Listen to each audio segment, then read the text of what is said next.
여러분 안녕하세요. 김다련입니다. 자, 오늘은 가맹사업법을 본격적인 강의에 들어가기에 앞서서 가맹계약의 진행 흐름에 따라서 가맹사업법상 주요한 논점들은 무엇인지, 그죠? 수험생 입장에서는 논점이 되겠고요. 가맹업계 종사하시는 분들에 있어서는 반드시 살펴보아야 할 중요한 부분이 되겠죠. 그죠? 자, 그런 흐름에 따라서 어떤 부분들이 중요한지에 대해서 간략하게 설명을 하고 나서 집중적으로 각 조문들과 필요한 내용들에 대해서 들어가도록 하겠습니다. 다 아시다시피, 그죠? 나무를 보기보다는 숲을 먼저 보고 그 안에 있는 나무들이 어떻게 생겼는지 보기 위함입니다. 다 아시리라 믿고 강의 진행하도록 하겠습니다. 자, 이렇게 시간을 이렇게 일직선으로 만들다 보면 처음에 가맹계약 체결이 있겠죠.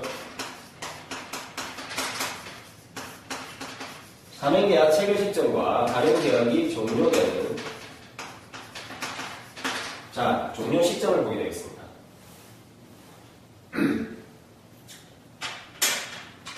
자, 우선 여러분들께서는 가맹사업의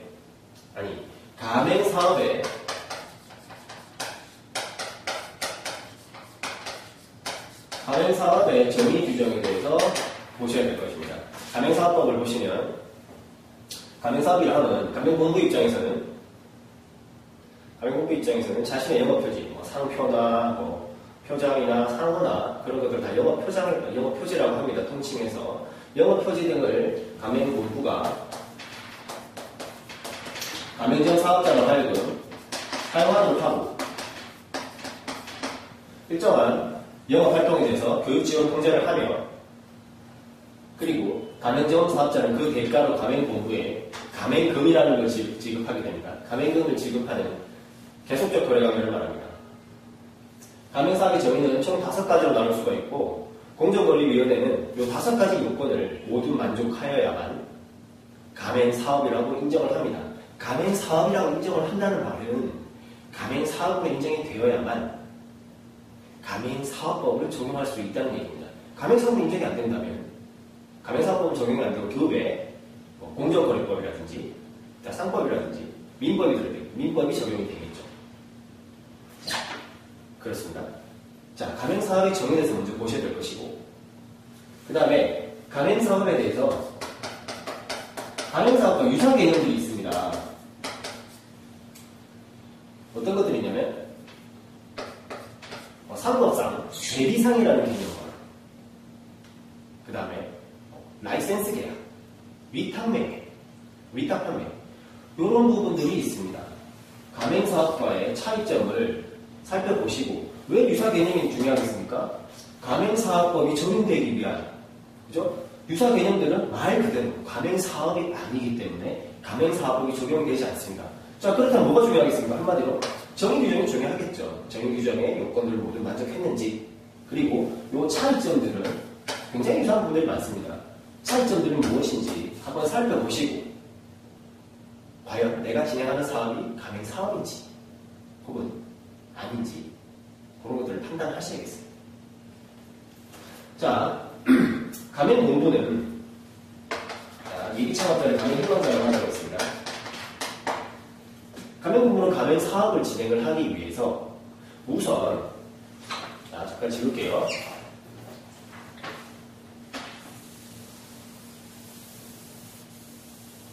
자, 가맹본부는 가맹사업을 진행하기 위해서 자신의 정보에 대해서 등록한 정보공개서라는 것을 공정거래위원회에 등록을 하여야 합니다. 가맹사업을 시작하기 위해서는. 자, 왜냐하면 이 등록제도가 등록 7위가 있습니다. 전체적으로 봤을 때 요새는 조금 다른 부분도 있습니다만 가맹본부는 가맹점 사업자에 비해서 경제적으로, 사회적으로 강자의 입장입니다. 그죠? 반대로 말하면 가맹점 사업자는 약자 입장입니다. 가맹점 사업자의 입장에서는 가맹본부가 진행하는 사업에 대해서 우리가 흔히 아는 몇몇 개의 브랜드를 제외하고는 혹은 그 브랜드조차도 어떤 사업을 어떻게 진행을 하고 있으며 매출액이 얼마가 되며 누가 이 사업의 임원으로 관여를 하는지 그리고 가맹점 사업자가 부담해야 될 내용은 어떤 것이 있는지 개설 절차에서부터 시간 그리고 비용은 얼마가 드는지 그런 기본적으로 사소할 수도 있는 가장 사소하진 않죠. 가장 중요한 정보들 가맹본부가 진행하는 사업에 대한 정보들에 대해서 알 수가 없습니다. 자, 그래서 공정거래위원회는 이 정보공개서라는 것을 가맹본부에 대한 정보공개서를 국가기관인 공정거래위원회에 등록하도록 하고 있습니다. 이 등록된 정보공개서를 가지고 가맹본부는 전국 단위의 가맹사업을 진행할 수 있게 됩니다. 자, 우선 가맹본부는 정보공개서를 등록을 해야 됩니다. 자, 그리고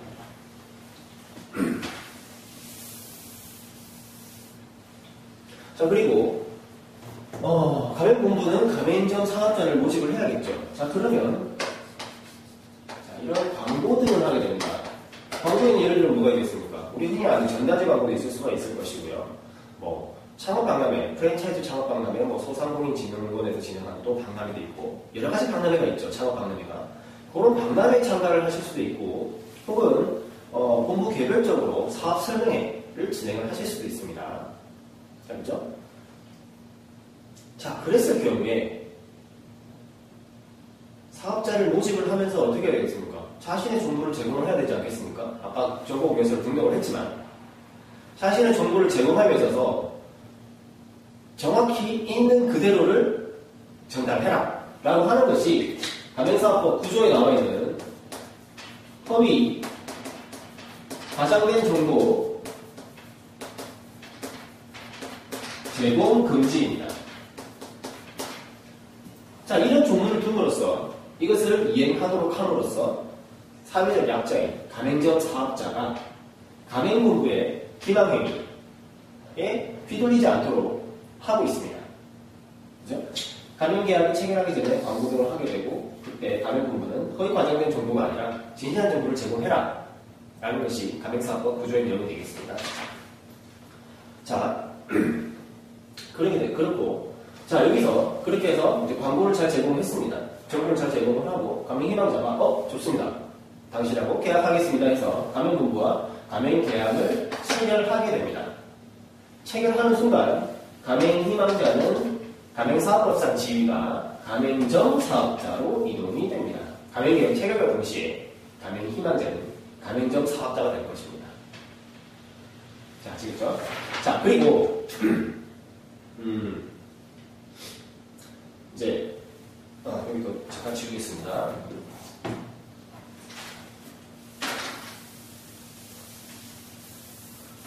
문제는 여기서 가맹계약을 체결하기 전에 가맹본부에게 일정 부분 의무를 부과합니다. 가맹사업법이. 자, 어떤 것이냐 하면 자, 정보공개서와 계약에 활용되는 가맹계약서를 사전에 제공하도록 하고 있습니다. 자, 생각을 해보십시오. 가맹사업자가 되시려는 가맹희망자, 자, 창업을 희망하는 희망자가 가맹본부의 정보공개서와 가맹계약서를 가맹계약 체결하기 이전에 검토를 해봐야 되지 않겠습니까? 그래야 이 사람과 계약을 체결할 건지에 대해서 판단을 할 수가 있을 거니까요. 그래서 법률에서는 여기서 말씀드리는 법률이란 가맹사업법인데 가맹사업법에서는 정보공개서는 가맹계약 체결일이나 가맹본부가 가맹금을 수령하는 날 중에 빠른 날 14일 전에 가맹점 사업자가 되실 분에게 제공하도록 하고 있고 마찬가지로 가맹계약서는 가맹계약 체결일이나 최초 가맹금 수령일 하루 전날에 가맹계약서를 검토할 수 있도록 이렇게 강행 규정을 두고 있습니다. 반드시 따라야겠죠. 왜냐하면 사회적 약자인 가맹점 사업자를 보호하고자 함이니까요. 자, 정보공개서 사전 제공의 14일은 추후에 보시겠습니다만 그 가맹업계 전문가인 가맹거래사 아까 수험생들이 강의 대상이라고 했지 않습니까? 자, 가맹거래사나 혹은 변호사의 자문을 받은 경우에는 7일로 단축이 됩니다. 자, 그렇고 그 다음에 이제 가맹계약이 체결됐습니다. 이런 걸 다 완벽하게 해서 가맹계약이 체결되고 가맹희망자는 가맹점 사업자가 됐습니다. 자, 그러면 이제 보고를 할 수 없느냐? 자, 아닙니다. 가맹계약 체결일로부터 2개월 내에 가맹본부가 전국에서 사전 제공하지 않았다든지 이런 사유가 있을 경우에는 가맹금을 반환할 수 있도록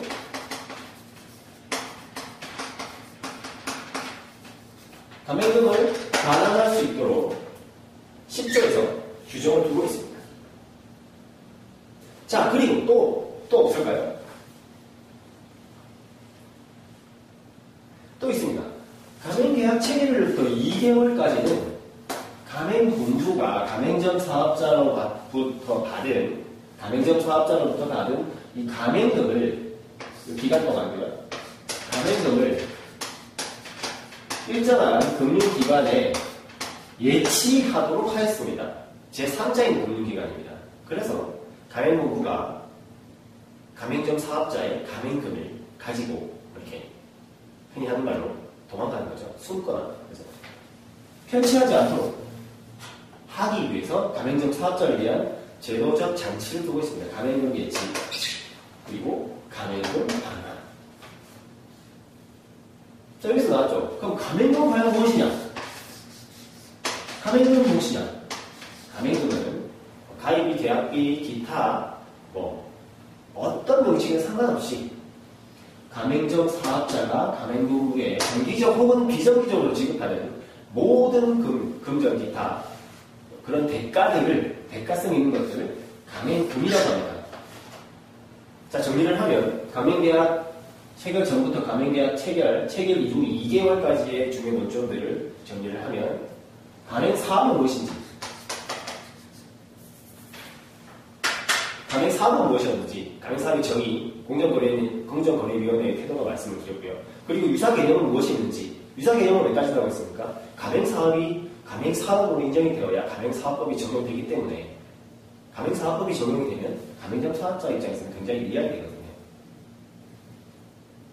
거기 포함이 되는지, 자, 가맹사업의 정의, 가맹사업과 유사개념을 했고, 그 다음에 가맹사업을 진행하기 위해서 가맹본부는 사전에 공정거래위원회에 자신의 정보에 대해서 등록을 해야 되는 정보공개서 등록제도에 대해서 살펴보았고요.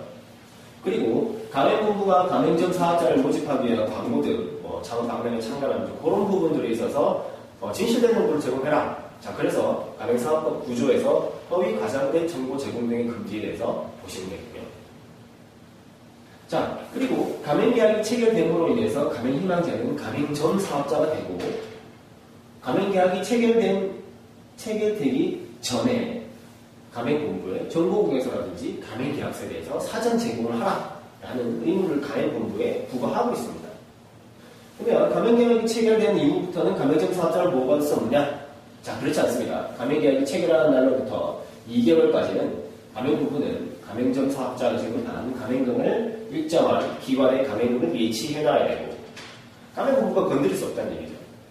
그리고 그 기간 내에 전국에서 사전 제공 등의 의무를 이행하지 않은 가맹본부의 경우에는 가맹점 사업자가 그 가맹금을 반환하라고 요청을 할 수가 있습니다. 자, 여기까지 보셨고요.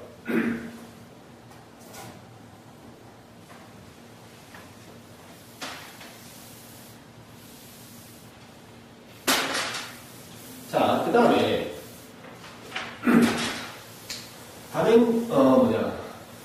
가맹계약이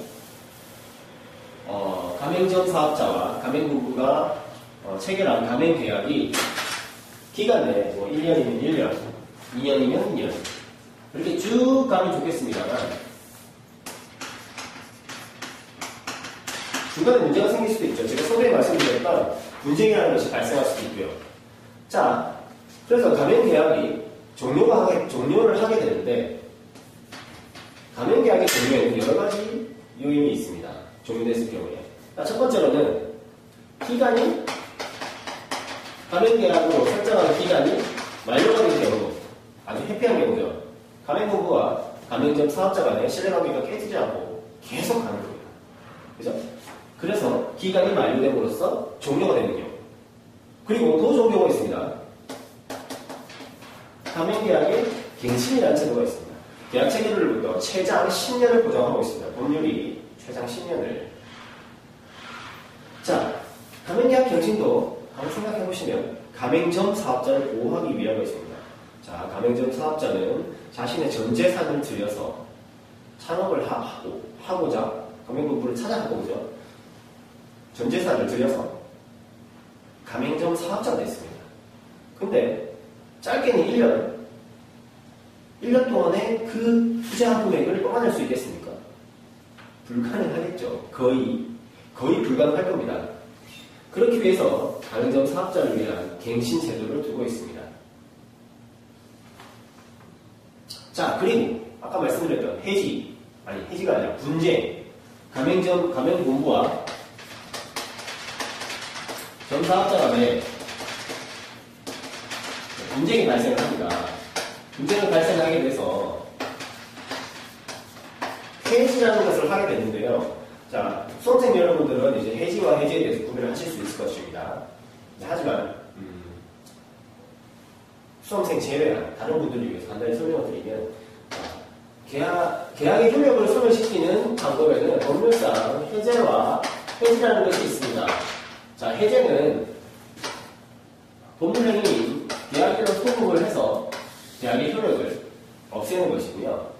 해지는 해지의 의사표시가 도달한 날로부터, 그죠? 해지한 날로부터 장래를 향해서 효력을 소멸시킵니다. 자, 그러면 해지와 해제는 효과의 차이뿐만 아니라 해지는 계속적 계약에 단발적 계약이 아니라 계속적 계약이 하면서 인정이 되겠죠. 왜냐하면 쭉 이어져야만 이후에 효력을 소멸시킬 수가 있으니까요. 자, 서두에 말씀드린 것처럼 가맹본부와 가맹점 사업자 간의 계약관계는 계속적 계약관계라고 했습니다. 자신들이 설정할 1년 혹은 2년, 그죠? 그 이상도 있을 겁니다만 그 계속적 계약을 소멸시키고자 하는 법률상 행위를 해지라고 합니다. 자, 해지는 법률상, 그죠?